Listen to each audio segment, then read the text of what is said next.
Shalom saudara sekalian, baik saudara yang beribadah di gereja maupun di rumah masing-masing. Mari kita berdoa.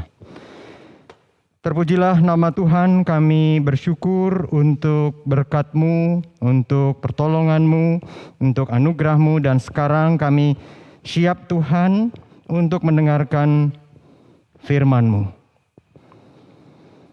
Tapi sebenarnya Engkau tahu Tuhan kondisi hati kami, sehingga ketika hamba-Mu tadi mengatakan kami siap, maka benarkah kami sudah siap Tuhan? Mohon anugerah-Mu menolong kami, sehingga benar-benar ketika kami merenungkan firman-Mu, kami membaca dari firman-Mu, Tuhan, hati kami bagaikan tanah yang subur, sehingga benih firman-Mu ini bertumbuh di dalam diri setiap kami. Kami mohon anugerah-Mu Tuhan, berbicaralah, berkata-katalah kepada setiap kami, karena kami telah siap mendengarkan firman-Mu. Di dalam nama Tuhan kami Yesus Kristus. Amin. Shalom, salam sejahtera saudara sekalian. Saudara, kita hari ini akan berbicara tentang setengah-setengah.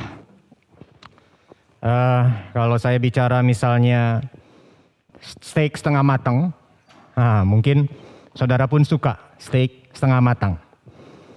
Saya suka saudara steak setengah matang. Apalagi beberapa waktu yang lalu, sudah cukup lama, mencoba steak setengah matang yang dikarmelisasinya itu dengan wine, saudara. Saya juga suka telur setengah matang. Apalagi memakannya dengan kopi tarik. Nah, saudara, maknyus, saudara. Tapi ternyata enggak semua yang setengah-setengah itu menyenangkan dan menyegarkan. Seperti saudara yang kita temukan di dalam Wahyu pasal 3. Dan saya akan mengajak saudara untuk membaca ayat yang ke-14 sampai 17. Wahyu pasal 3 ayat 14 sampai 17. Di mana firman Tuhan itu berkata demikian. Wahyu 3 ayat 14. Dan tuliskanlah kepada malaikat jemaat di Laodikia. Inilah firman dari Amin, saksi yang setia dan benar, permulaan dari ciptaan Allah. Aku tahu segala pekerjaanmu, engkau tidak dingin dan tidak panas, alangkah baiknya jika engkau dingin atau panas. Jadi karena engkau suam-suam kuku dan tidak dingin atau panas, aku akan memuntahkan engkau dari mulutku. Karena engkau berkata, aku kaya dan aku telah memperkayakan diriku, dan aku tidak kekurangan apa-apa, dan karena engkau tidak tahu bahwa engkau melarat dan malang, miskin, buta, dan telanjang. Bapak Ibu Saudara sekalian, kita hidup di dalam zaman di mana relatif untuk mendapatkan air bersih itu tidaklah sulit, saudara ya. Ada badan usaha milik negara yang mengalirkan air bersih. Mungkin memang sedikit upaya untuk menggali ke bawah belasan hingga puluhan meter untuk air bersih. Namun pada zaman itu tidaklah semudah demikian, saudara. Air bagi kota Laodikia berasal dari sebuah daerah yang bernama Hierapolis, dari sumber air panas. Namun karena Hierapolis itu berjarak jauh dari Laodikia, maka air disalurkan dengan menggunakan pipa yang panjang sekali. Namun karena jarak yang panjang, maka saudara ketika sampai di Laodikia, air itu tidak lagi panas, tidak lagi dingin. Dan karena di dalam air itu ada kandungan kalsium karbonat, maka air suam-suam kuku yang diminum dengan kandungan kalsium karbonat membuat perut mual. Nah, saudara sekalian, gambaran ini dipakai oleh Tuhan melalui surat kepada jemaat di Laodikia untuk mendiskusikan, untuk membicarakan kondisi kerohanian jemaat. Dikatakan Tuhan tahu pekerjaan mereka. Apa yang Tuhan ketahui? Tuhan tahu ibadah, pelayanan, pasti tahu. Kita saja bisa mengetahui, bisa melihatnya. Namun saudara, Tuhan yang menilai jauh ke dalam hati dan pikiran kita, Dia tahu motivasi, Dia tahu semangat, Dia tahu gairah kita. Jemaat di Laodikia dikatakan di sini suam-suam kuku, tidak panas, tidak dingin. Jemaat Laodikia generasi kedua yang menerima surat ini. Mereka sudah mendengar Injil, mereka sudah ibadah, mereka sudah melayani. Maka mereka tidak dikatakan engkau dingin, tapi juga tidak panas. Kontras dari kondisi ini adalah Apolos, saudara. Karena kata yang digunakan itu sama akar katanya, kita dapat membandingkan. Apolos, saudaraku, di kitab Kisah Para Rasul pasal 18 ayat 25 dikatakan dengan semangat berbicara dan dengan teliti mengajar tentang Yesus Kristus.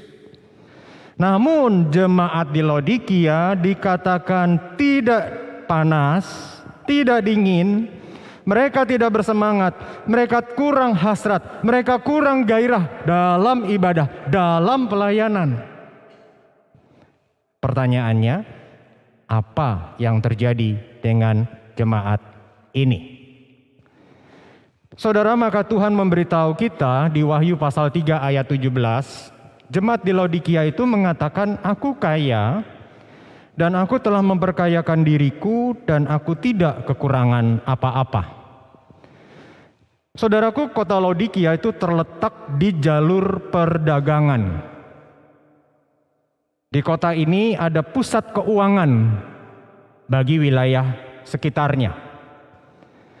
Penduduk kota Laodikia banyak yang kaya dan makmur. Dan mungkin sebagian dari jemaat Laodikia adalah orang-orang kaya. Namun kita tahu, bukan saudara, bahwa Allah tidak anti dengan orang-orang yang kaya. Alkitab juga tidak menyatakan antipati kepada orang-orang yang berhasil. Yang menjadi masalah bagi jemaat di Laodikia di sini, saudara, adalah mereka itu tidak merasa kekurangan apa-apa. Mereka merasa cukup dengan apa yang mereka punyai, sehingga sebenarnya, saudara, dari pernyataan kami tidak kekurangan apa-apa, mereka sebenarnya tidak sungguh-sungguh bergantung kepada Allah. Saya mengenal anak-anak Tuhan yang Tuhan berkati dengan kekayaan. Mereka berhasil. Tapi mereka sungguh-sungguh dalam mencari Tuhan. Sungguh-sungguh dalam menyembah Tuhan. Sungguh-sungguh dalam melibatkan Tuhan di setiap aspek hidup mereka. Maka ketika ada pergumulan, mereka pun benar-benar meminta tolong kepada Tuhan. Tetapi tidak demikian, saudara, dengan jemaat di Laodikia yang mengandalkan kekayaannya daripada mengandalkan Tuhan. Di ayat 17 ini kalau kita perhatikan, saudara, karena engkau tidak tahu bahwa engkau dan seterusnya ini, maka yang disoroti bukan kondisi lahiriah, tapi kondisi rohaniah. Dan ini bukan hanya mengenai jemaat di Laodikia, karena ini cerminan juga saya dan saudara.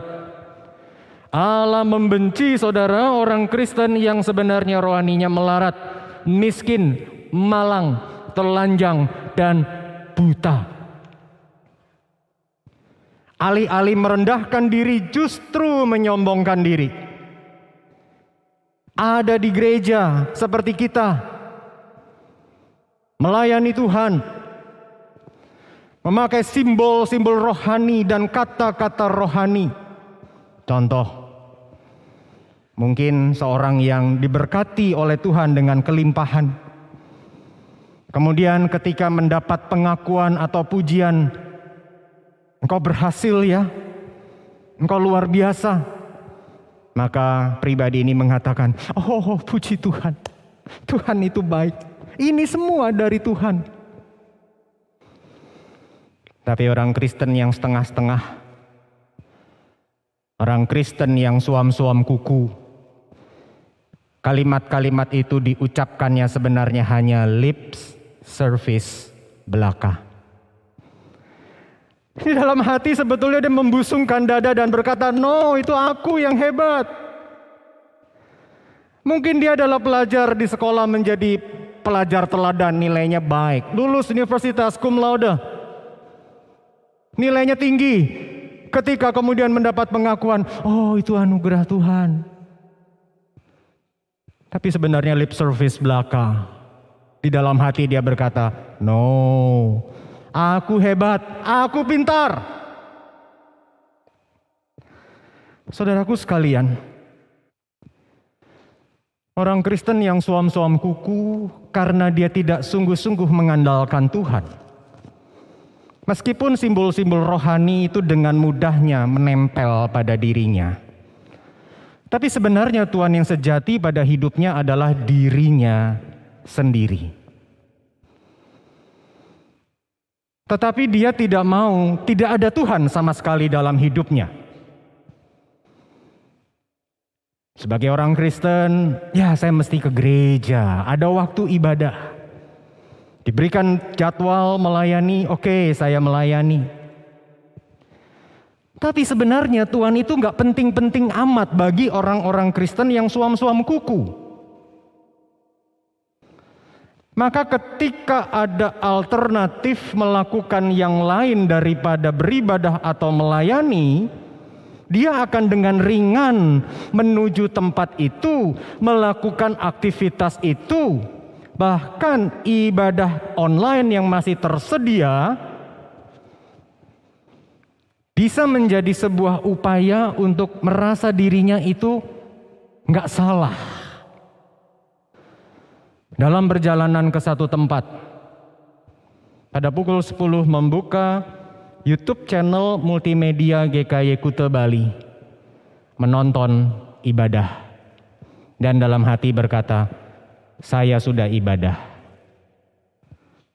Padahal saudaraku, beda sekali antara menonton YouTube dengan beribadah menyembah kepada Allah. Orang Kristen yang suam-suam kuku sebenarnya tidak merasa penting-penting amat sih untuk mengkhususkan waktu bagi ibadah dan pelayanan.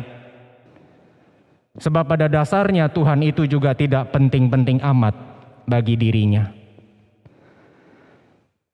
Kalau dia datang ke gereja, saudara mungkin sekali akan memuji Tuhan itu dengan nyanyian yang tampak penuh dengan penghayatan. Maka jiwaku pun memujimu, sungguh besar kau Allahku. Orang lain sekitarnya memuji Tuhan dengan luar biasa. Tapi Tuhan yang tahu hati menilai apa kepada orang yang suam-suam kuku. Apa dalam perasaan Tuhan bagi orang yang suam-suam kuku? Saudara, mungkin di dalam hidup kita pernah mengalami ada orang yang sebenarnya tidak suka sama kita, tetapi kalau di depan kita dia bersikap baik. Ketika dalam konteks sosial bersama orang lain, dia bersikap baik. Mungkin memuji kita. Tapi di belakang kita, dia ngejelekin, dia nusuk. Kalau kita tahu yang sebenarnya orang ini gimana dan kita mendapati dia pura-pura baik, kita mau gimana saudara? Apa yang ada di dalam perasaan kita kepada dia? Jengkel? Enek? Kita mau cut loss aja saudara sepertinya kalau bisa saudara. Tapi bisakah kita bayangkan apa yang ada di dalam pikiran perasaan Tuhan? Sepertinya kita memuji Tuhan. Padahal bagi kita sebenarnya Tuhan enggak penting-penting amat. Saya membayangkan Tuhan akan berkata, aku tahu hatimu. Engkau tuh nyanyi cuma nyanyi. Aku tahu hatimu. Hatimu jauh daripadaku. Saudara sekalian, orang Kristen suam-suam kuku mementingkan citra yang baik di hadapan orang lain daripada menjadi jujur dan otentik di hadapan Tuhan. Seorang teman pelayanan mengatakan, orang Kristen yang demikian ini sebetulnya capek, letih, karena dia mementingkan citra dan tidak menjadi otentik. Seorang teman pelayanan lain mengatakan, gawat ya, kadang-kadang ada orang-orang itu yang menggunakan pelayanan itu untuk sepertinya menebus dirinya yang bersalah. Hari ini melakukan kesalahan, nggak apa-apa deh, nanti ada pelayanan. Pelayanan itu kiranya membuat diriku diterima lagi oleh Tuhan. Tapi waktu saya melakukan refleksi yang jujur, saudara, kepada diri saya, ternyata suam-suam kuku itu bukan jemaat Laodikia saja. Saya mendapati aspek-aspek dalam hidup saya yang juga saya orang yang setengah-setengah. Misalnya saja persiapan khotbah ini. Sudah sekian lama berkhotbah, pernah dilatih di sekolah tinggi teologi ya. Saya punya keterampilan menggali Alkitab. Saya tahu pola menyusun khotbah. Memang sebelum persiapan saya berdoa dulu kepada Tuhan. Namun aktivitas doa itu adalah aktivitas rohani yang saya tempelkan kepada apa yang sedang saya perbuat. Karena sebenarnya persiapan ini saya lebih mengandalkan myself, keterampilanku, daripada sungguh-sungguh berdoa meminta kepada Tuhan. Saudara, kita perlu waspada dengan sungguh. Kita perlu memeriksa diri dengan baik. Itu bukan tentang mereka, itu tentang diriku, tentang diri saudara. Kita perlu sungguh-sungguh bertobat. Saya juga mengamati gejala yang umum dari kehidupan kita. Pada waktu awal pandemi, sangat banyak orang Kristen itu yang mencari Tuhan. Pew Research dalam penelitiannya memperlihatkan di awal pandemi banyak orang berdoa. Kata doa, kata pray dan sebagainya seputar itu menjadi kata kunci yang dimasukkan paling banyak dalam search engine di awal pandemi. Tapi sekarang ketika vaksin bukan cuma 1, 2, sudah booster. Ketika obat COVID sudah banyak. Ketika gejala relatif menengah ringan. Ketika ekonomi sudah berputar. Masihkah kita sungguh-sungguh berdoa kepada Tuhan? Atau kita cari Tuhan itu, saudara, ibaratnya seperti kita melihat satu kotak perlengkapan. Kalau lagi ada butuhnya, maka kotak itu dicari dan isinya diambil. Saya mencari obeng hanya kalau ada perlunya. Saya buka kotak itu, saya ambil obengnya saya pakai. Tapi kalau saya lagi nggak perlu menggunakan obeng, jangankan obengnya. Posisi kotaknya aja saya bisa lupa ada di mana. Tapi jangan-jangan itulah saya dan saudara.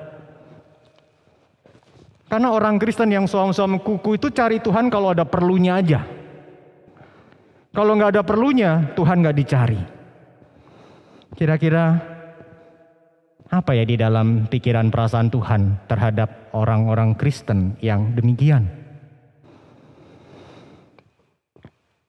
Seorang istri pernah berkata kepada saya, aduh suamiku itu baik sama aku cuman kalau ada maunya.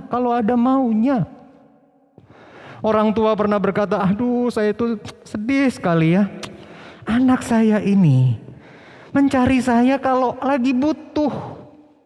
Kalau nggak butuh dia cuek bebek, cuek amat, nggak peduli sama kami. Orang tua itu sampai bilang, aduh kalau bisa mau dipites aja nih anak. Apa yang kira-kira ada di dalam pikiran dan perasaan Tuhan berhadapan dengan kita yang suam kuku?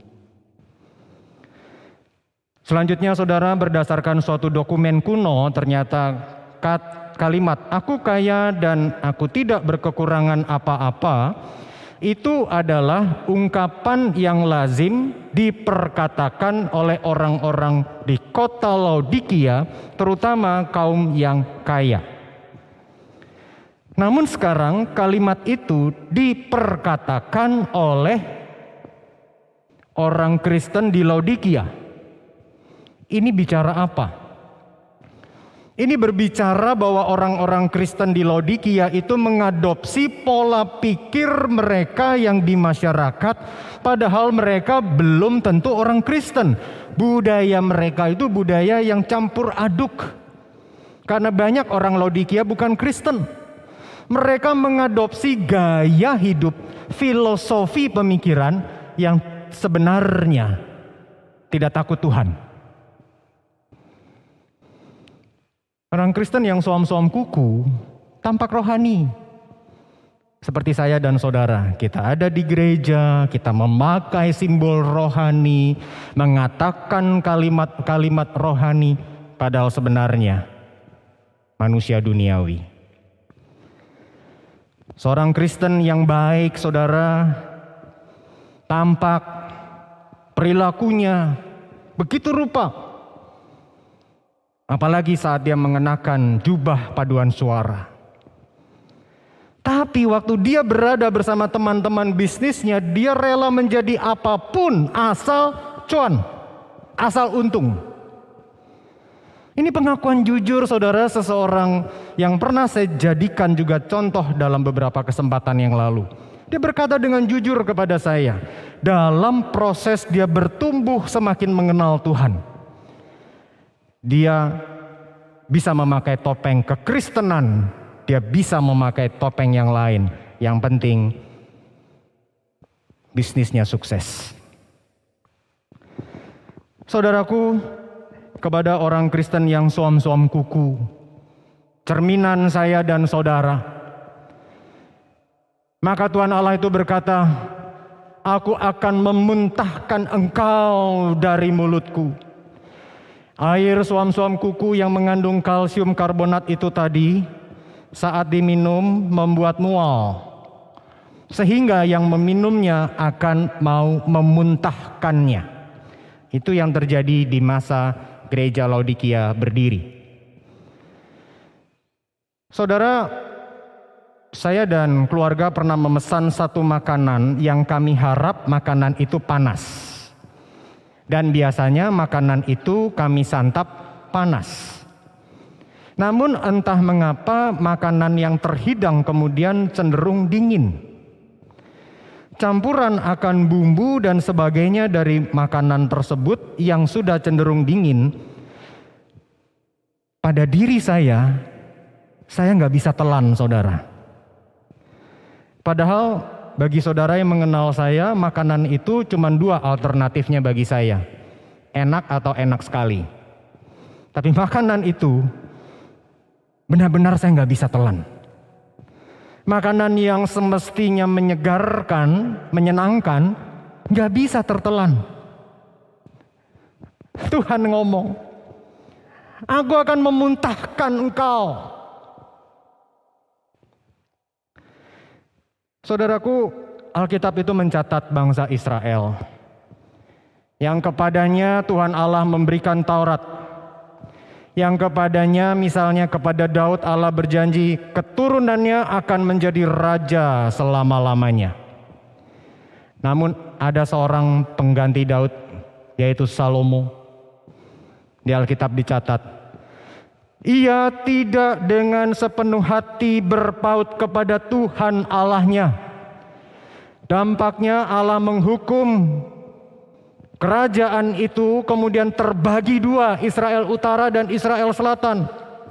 Allah mengutus hamba-hambanya supaya mereka bertobat, tetapi tidak juga Israel ini bertobat. Terus mengalami kemerosotan, terus tidak sepenuh hati mengikut Tuhan. Asyur datang, Israel Utara dihancurkan, dibawa dalam pembuangan.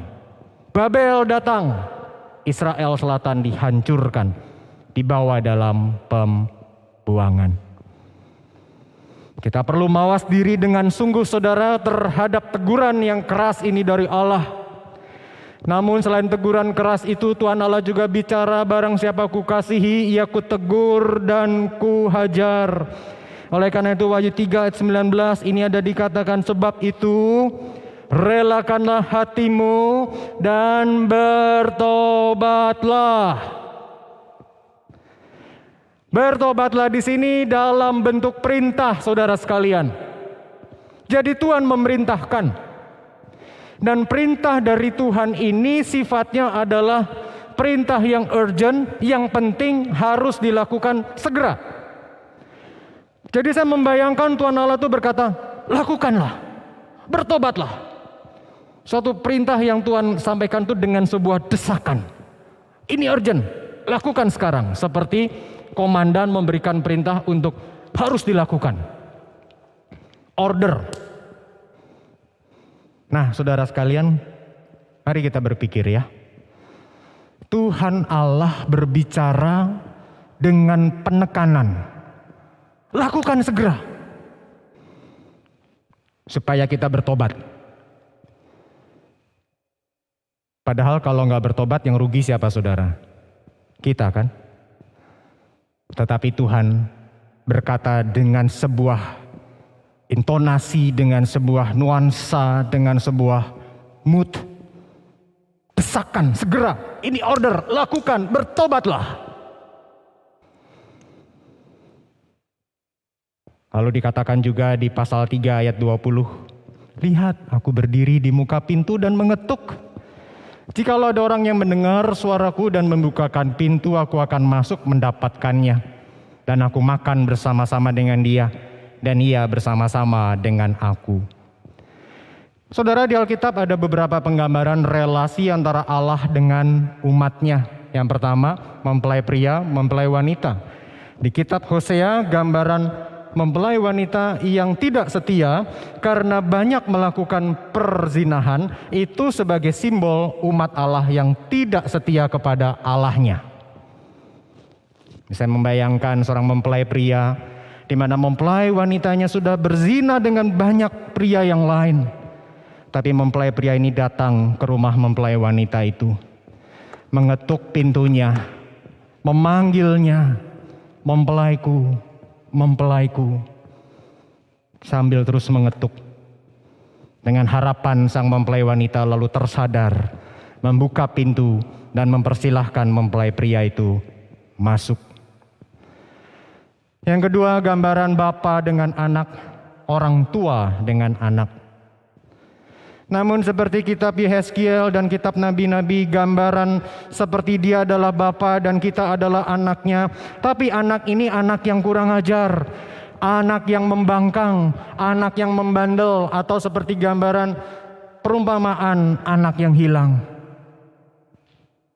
Tapi dia, sang bapa itu datang ke rumah anaknya, walaupun anaknya yang kurang ajar, walaupun anaknya melukai perasaan bapaknya, mengetuk pintu rumah anaknya. Anakku, anakku. Dengan harapan anaknya itu tersadar, membukakan pintu, dan kembali dengan ayahnya. Yohanes 15, Tuhan Yesus berkata, aku memanggil kamu sahabat. Tetapi tidak lama setelah Kristus mengatakan itu, Petrus justru menyangkalnya. Tapi kita pun mirip seperti Petrus, kita pun Petrus dalam hidup kita. Dengan mudahnya melupakan Tuhan, dengan mudahnya sepertinya hidup tanpa Tuhan. Tetapi seperti seorang yang baru saja dilukai oleh sahabatnya, pribadi tersebut yaitu Tuhan datang ke rumah sahabat itu, mengetuk pintunya. Sahabatku, sahabatku, sahabatku. Yang dilakukan oleh Tuhan adalah dia menghampiri rumah itu, yang tidak lain adalah hati kita. Memanggil kita, dia mengetuk. Dan respon yang diharapkan dari kita adalah kita mendengarkan panggilannya. Kita menyadari akan keadaan kita. Dan kita mau membukakan pintu hati kita bagi Dia. Kemudian hasil yang diharapkan terjadi adalah Allah masuk dalam hati kita. Meskipun saya dan saudara adalah orang-orang yang sudah sungguh percaya kepada Kristus, sudah lahir baru. Tetapi kalau kita bertobat, maka yang terjadi adalah saudara, kita semakin dipenuhi oleh Allah Roh Kudus itu di dalam diri kita. Seperti perintah dari Rasul Paulus, hendaklah hidupmu oleh Roh Kudus. Hidup yang selalu dipimpin oleh Roh Kudus. Hidup yang semakin terlepas dari kesuam-suaman kuku. Kemudian Allah mengundang untuk makan. Artinya relasi yang sangat dekat antara Dia dengan kita. Dan dengan demikian kita akan bersama-sama dengan Dia. Allah yang menebus saya dan saudara melalui karya salib Kristus dengan sabar memanggil kita untuk bertobat. Agar kita dapat menikmati kepuasan yang sejati. Yaitu relasi pribadi dengannya yang semakin erat, semakin erat. Saudara sekalian, bagi setiap kita, maka marilah saudaraku kita melanjutkan perjalanan rohani kita. Dengan kita melembutkan hati dan menemukan di mana sisi-sisi saya dan saudara, di mana kita jangan-jangan masih merupakan orang Kristen yang setengah-setengah. Orang Kristen yang suam-suam kuku. Ini bukan mereka saja, orang Laodikia saja. Ini bukan tentang dia, tapi ini tentang saya. Mari kita refleksikan diri kita. Yang kedua, mari kita datang kepada Dia. Dengarkan seruannya dan lakukanlah. Bertobat. Bertobat. Yang ketiga, mari kita serius memupuk kerohanian kita. Menjadi orang Kristen yang sejati itu membutuhkan memang harga untuk dibayar. Keseriusan dan kesungguhan untuk bertumbuh.